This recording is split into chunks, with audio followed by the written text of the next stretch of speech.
Venez sillonner le département de la Marne avec le festival itinéraire. Du 9 septembre au 1er octobre, découvrez des artistes de talent à travers une programmation mêlant cirque, théâtre jeune public, musique classique et actuelle. Le 9 septembre, San Severino lancera le festival avec un concert au lac du Der. Concert et spectacle gratuits. Réservation conseillée sur la billetterie en ligne du festival itinéraire. Les 16 et 17 septembre, le Circus Tattoo Show revient au casino Joa du lac du Der. 20 artistes tatoueurs internationaux se côtoient au sein d'un grand chapiteau de cirque. Des guests d'exception seront présents. Freaky Woody, la TikTokeuse 869 ou encore Betty Burger BBZ. Benny B et Yans se produiront également au concert. Réservation possible via Billet Web.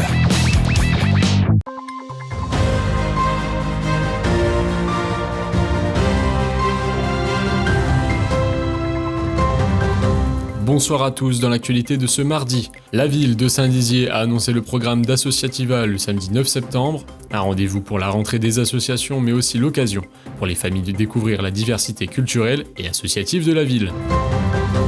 Dans l'opération Action Cœur de Ville, la ville de Vitry-le-François a souhaité viser encore plus loin en créant une boutique partagée entre partenariats avec la société Le Bon Coin. Le but, réunir des artisans et des jeunes entrepreneurs du pays vitriois dans le centre-ville et les aider à démarrer leurs activités. Ce week-end, c'était la 4e édition de la Pomplarde à Damary-sur-Saulx. Une centaine de personnes étaient au rendez-vous pour cette marche semi-nocturne solidaire. Les organisateurs ont ainsi reversé une partie des bénéfices à l'œuvre des sapeurs-pompiers, une association nationale qui s'occupe des enfants orphelins. Dans la Meuse, plus de 8000 collégiens ont fait leur rentrée scolaire, parmi eux, les élèves des unités spécialisées du collège André Theuriet de Bar-le-Duc.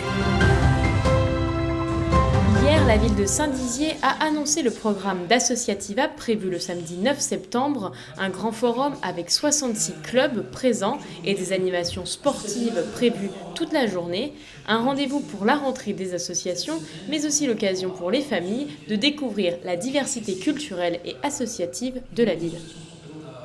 Alors cette année, c'est une édition particulière parce qu'on est à quasiment un an des JO, donc on va lui donner à Associativa une coloration faite du sport, les valeurs de l'olympisme aussi. Là en ce moment, les parents font la rentrée scolaire des enfants et ce week-end, ils vont pouvoir se concentrer sur la rentrée associative de leurs enfants.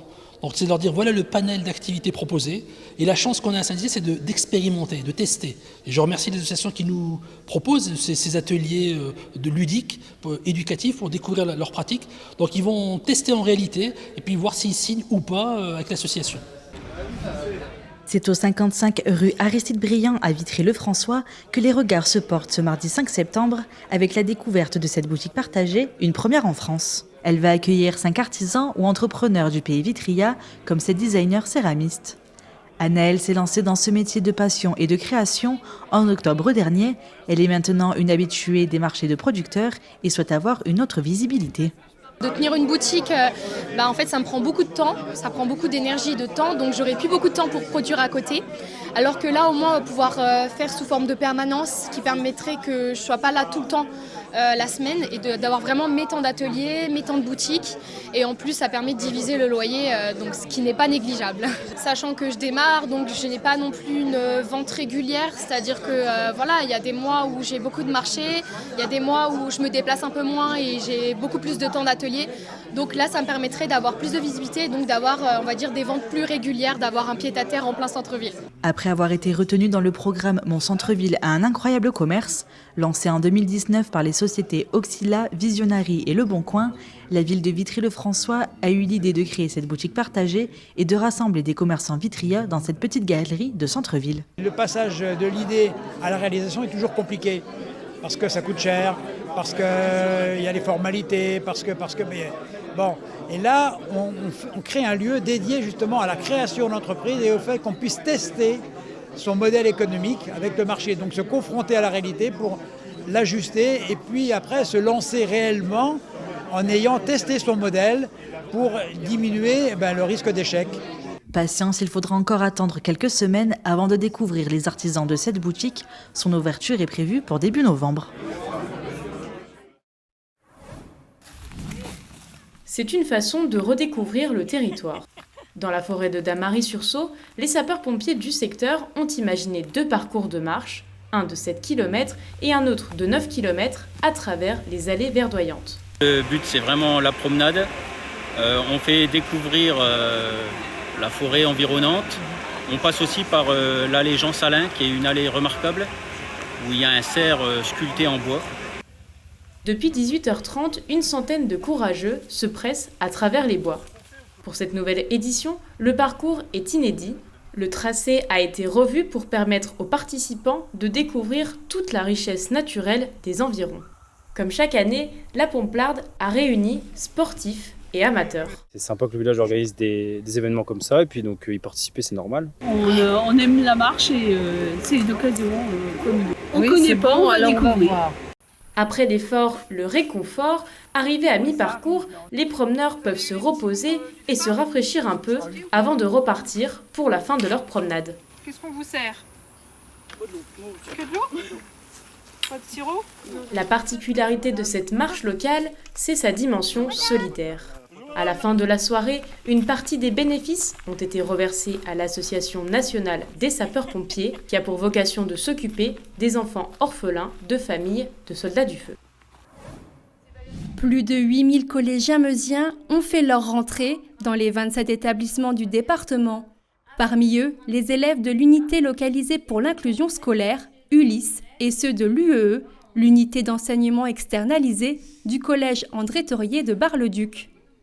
La particularité, c'est que l'ULIS, c'est un dispositif purement éducation nationale.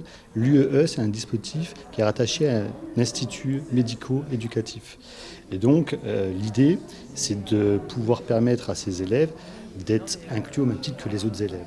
Le département accompagne l'école inclusive en investissant par exemple dans des équipements numériques. Nous avons des investissements, des aménagements, que ce soit dans des tablettes numériques, que ce soit dans du mobilier qui soit le plus adapté possible et dans le quotidien pour accompagner ces publics et pour qu'ils soient encore une fois inclus comme les autres collégiens. Dans la Meuse, 19 classes ULIS sont recensées. Les enfants accueillis dans ces structures peuvent connaître des handicaps très différents tels que des troubles du langage ou encore de l'apprentissage.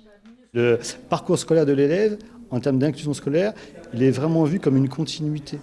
On l'a vu tout à l'heure, on a des élèves qui sont les plus en difficulté.